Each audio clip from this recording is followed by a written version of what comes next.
Hello student, Radhe Radhe. आज का हमारा टॉपिक है प्रीपोजिशन, कंजंक्शन, इंटरजेक्शन। तीनों टॉपिक आज हम पढ़ेंगे। ठीक है, तो सबसे पहले हम देखते हैं प्रीपोजिशन। और कल की वीडियो में हमने देखा था वर्ब, एडवर्ब, वर्ब के फॉर्म्स। तो पूरा वीडियो को देखिएगा और अच्छे से समझिएगा। और आज हम पढ़ते हैं प्रीपोजिशन। प्रीपोजिशन जैसे सेंटेंस है हमारा, there is a cat on the table, I am writing with a pen, he is going to him. इन वाक्यों में जो शब्द आ रहे हैं ना, ऑन, विथ और टू, ये सब पे विचार करना है। ये नाउन प्रोनाउन के पहले प्रयुक्त हो रहे हैं।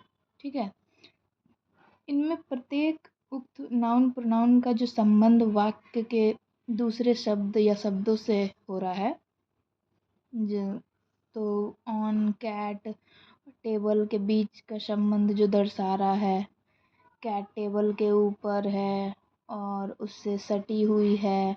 इसी प्रकार विथ, एम राइटिंग और पेन के बीच के संबंध को दर्शा रहा है। पेन वह साधन है जिससे लिखने का कार्य हो रहा है। या फिर टू इज़ गोइंग, हिम के बीच का संबंध को दर्शा रहा है। उसकी ओर से जो कार्य हो रहा है, ऐसे शब्द को ग्रामर की भाषा में प्रीपोजिशन कहते हैं। डेफिनेशन हमारा प्रीपोजिशन का क्या है? A preposition is a word placed before a noun और a pronoun to show its relation to some other word in a sentence. Preposition वह शब्द है जो किसी नाउन या प्रोनाउन के पहले आकर उसे नाउन या प्रोनाउन का संबंध वाक्य में प्रयुक्त किसी अन्य शब्द या शब्दों से करवाता है। ठीक है, तो अब हम देखेंगे मेन प्रीपोजिशन कौन कौन से होते हैं। in, into, on, at, to, with, without, of, among, between, under, over, below, near, after, before, up, since, from, during, about, till, until। ये सब जो है हमारा क्या है? प्रीपोजिशन है। प्रीपोजिशन प्रायः नाउन प्रोनाउन, नाउन इक्विवेलेंट के पहले आता है, परंतु कुछ परिस्थिति में इसका प्रयोग जो है सेंटेंस क्लाउज के अंत में भी हो सकता है।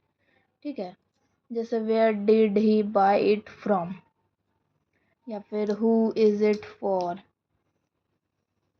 एक ही वर्ड प्रयोग के हिसाब से किसी वाक्य में प्रीपोजिशन हो सकता है, तो किसी दूसरे वाक्य में पार्ट ऑफ स्पीच, जैसे on, put it on the table. On हमारा प्रीपोजिशन हो गया। पुट योर कोट ऑन, तो यहाँ पे ऑन हमारा एडवर्ब हो गया। Go on, get on, keep on, यहाँ पे ऑन हमारा एडवर्ब हो गया। ठीक है, अब हम लेते हैं इनको। He is in the room, in यहाँ पे प्रीपोजिशन है। कम इन, कम इन में इन जो एडवर्ब है। ठीक, तो ऐसी परिस्थिति में आपको यह समझना है कि अभिष्ट वर्ड प्रीपोजिशन है या नहीं। इसके लिए आपको याद रखना होगा, प्रीपोजिशन किसी नाउन, प्रोनाउन तथा वाक्य के दूसरे वर्ड या फिर वर्ड्स के बीच के संबंध को जाहिर करता है। ठीक है, जबकि अन्य पार्ट्स ऑफ स्पीच ऐसा नहीं करते हैं। और जो है हमारा यूज़ ऑफ प्रीपोजिशन वर्ड आप देखिए। अब हम आते हैं कंजंक्शन पे। कंजंक्शन क्या है? कंजंक्शन जो है हमारा वह शब्द है जो शब्दों या शब्द समूहों, वाक्यांशों, उपवाक्यों या वाक्यों को जोड़ता है। ठीक है, जैसे Ram and Shyam are brothers, you will pass if you work hard, Rita is simple but Gita is clever. ये सब जो हमारा कंजंक्शन का सेंटेंस है।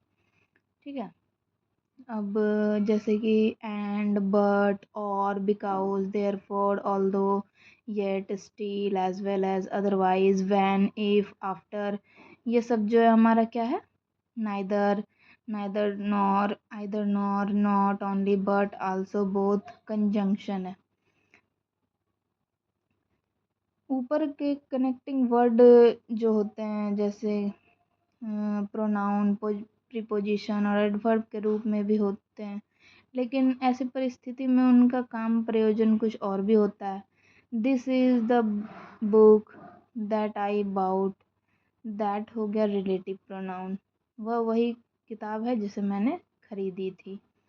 दैट यहाँ पे प्योर कंजंक्शन नहीं है, क्योंकि यहाँ दैट सिर्फ जोड़ने का ही काम नहीं कर पा रहा है बल्कि कुछ विशेष जानकारी भी दे रहा है, बुक को निर्देशित कर रहा है, इसके बारे में कुछ बता रहा है।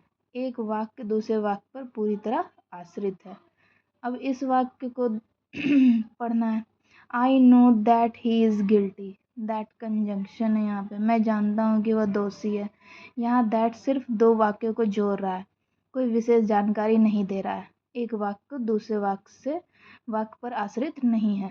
ठीक है, तो यहाँ पे हमारा कंजंक्शन क्लियर हो गया कि कंजंक्शन जो है वो कनेक्टिंग वर्ड जोड़ने के अलावा अन्य कार्य भी करता है। अब काइंड्स ऑफ द कंजंक्शन क्या होता है? काइंड्स ऑफ द कंजंक्शन है हमारा कोऑर्डिनेटिंग कंजंक्शन और सबऑर्डिनेटिंग कंजंक्शन। कोऑर्डिनेटिंग कंजंक्शन वह है एक ही स्तर के दो आइटम्स को जोड़ने वाला कंजंक्शन कोऑर्डिनेटिंग कहलाता है। एग्जाम्पल एंड, बट, और क्या कहता है, सबऑर्डिनेटिंग कंजंक्शन क्या होता है? सबऑर्डिनेटिंग कंजंक्शन क्लाउज को प्रिंसिपल क्लाउज से जोड़ता है, वो सबऑर्डिनेटिंग कंजंक्शन कहलाता है। इसका एग्जाम्पल क्या हो गया? व्हेन, इफ, दैट, वेदर, दो, ऑल्दो, ये हमारा हो गया कंजंक्शन। अब हम आते हैं इंटरजेक्शन पे। इंटरजेक्शन क्या है? इंटरजेक्शन जो है हमारा वह शब्द है जिससे आकस्मिक प्रसन्नता, दुख, आश्चर्य या मन का कोई अन्य भाव व्यक्त होता हो, इसे हम इंटरजेक्शन कहते हैं। सेंटेंस लेते हैं। Alas the cat is dead. Oh I have burned my finger. Have they gone. ये सब जो है हमारा इंटरजेक्शन का सेंटेंस है। अब जो है हम क्या कहते हैं देखते हैं कुछ एग्जाम्पल को अंडरलाइन करते हैं, इंडिकेट करते हैं पार्ट्स ऑफ स्पीच और आर्टिकल्स को। ठीक है, सेंटेंस में जैसे Ram is a very good boy, यहाँ पे एन जो है या फिर वी है, ये जो है किसे दिखा रहा है? एन मतलब नाउन, प्रो मतलब प्रोनाउन, वी मतलब वर्ब। ठीक है, तो राम जो है यहाँ पे नाउन है, इज वर्ब है, ए आर्टिकल है, वेरी जो है एडवर्ब है, गुड एडजेक्टिव है, और बॉय जो है नाउन है। ठीक है, ऐसे ये तीनों सेंटेंस देखिए और समझिए। तो आज का हमारा पार्ट्स ऑफ स्पीच इंटरजेक्शन पे ख़त्म होता है। आई होप आपको अच्छे से समझ में आया होगा parts of speech. Parts of speech का पूरा वीडियो देखिए डे 1 से लेके और आज तक, और कंप्लीट पार्ट्स ऑफ स्पीच समझिए अच्छे से। और वीडियो को लाइक कीजिए, कमेंट कीजिए, शेयर कीजिए।